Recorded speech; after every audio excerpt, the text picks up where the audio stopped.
Hello and welcome back to First Place TV. My name is Tumelo Makgakga. I am a qualified chartered accountant, a registered tax practitioner, and a registered auditor. Today, I want to talk about what are some of the things that hinder businesses from growing and becoming successful. The things that hinder businesses to reaching their full potential. And these are things that, of course, I have observed in my own experience working with businesses. And yeah, let's jump straight in. So the first thing that I have noticed that actually hinders business growth and success is, you know, um, business owners struggle to have good boundaries between their personal finances and their business finances. So there's a lot of mix between personal finances and business finances, such that sometimes you're not even able to see what what the potential of the business is, because there's just so much of personal things involved in the business and business things in the personal. So it becomes quite difficult to see the true potential or the true performance of a business. And this is something that I think most business owners really, really struggle with.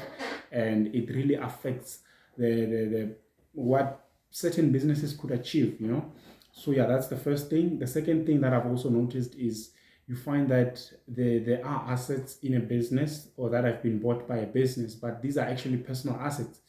You know, and it causes quite a confusion, because here's a business that has purchased a car or even a property sometimes, but all of those things are being used personally, right? Here's a business that has bought, whether it's a laptop or whether it's whatever it is that the business has purchased. Instead of that asset working to generate income for the business, that asset is actually being used, personally by the business owners or the directors.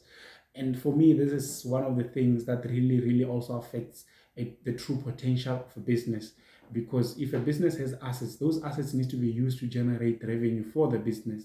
So whenever there's a mix between, taking funds from the business, buying personal assets, that business, in my opinion, ends up not going very, very far. And those are some of the things that actually hinders the potential and the growth that business could actually experience. Now, another thing is, what I've noticed is over reliance on one person. And I mean, of course, in the beginning, on the early stages of a business, there will be a lot of reliance and over reliance on the owner, on the business owner. But if a business starts to get to 5, 10, 15 years, and there's still that over reliance on one person, or there's that founder that doesn't want to let go and relinquish control on some of the very small and administrative tasks, it actually hinders the growth of the business and what the business can actually achieve. So that's one of the reasons. Another reasons is that I've noticed is, just the management and directors that actually lack the basic understanding of finances in their business. And this just comes with people will just hire accountants, but they don't engage with those accountants. They don't talk to the accountants. They don't try to understand how exactly has the business performed.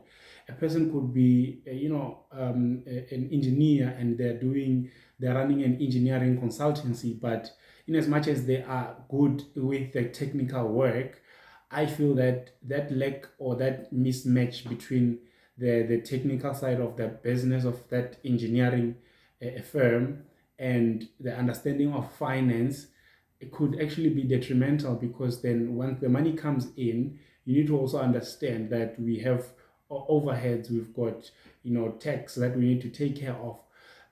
So obviously, such businesses, it becomes quite imperative that when you're working with an accountant, also have a good understanding, just basic understanding of how the finances in your business work. That will help you even when you engage with the accountant to understand what exactly is going on in this business, right? And then when you make those decisions, you actually know what you're deciding on. You don't just rely on the outsourced accountants or your internal accountant. And then another one that I'll touch on, which is the last one for today, is the compliance, really. Most businesses and business owners really neglect compliance, whether it's SARS compliance, whether it's Department of Labor compliance. I think most business owners just want to do business and they want to just ignore the compliance, even if there's no one who's taking care of that. Most people will only think about compliance when it's time to apply for a tender, and the tax clearance is saying non-compliance. That's the only time that they start thinking of compliance. But this is something that needs to be built into your business. You need to build in system that ensure that the business remains compliant, and on a whether it's monthly, annually, or whatever, but it needs to be a continuous process where your business is compliant.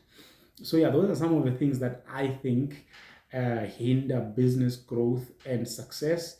There are many other things. Please feel free to share some of your thoughts on the comment section. But yeah, in my own experience, these are some of the top reasons why businesses here in South Africa struggle to just move to the next level and to grow and succeed and reach their full potential. Um, as you know, ladies and gents, we are a firm of accountants and auditors. So should it happen that you require any type of assistance with regards to any of the things that we discussed today, my team and I are available to assist you.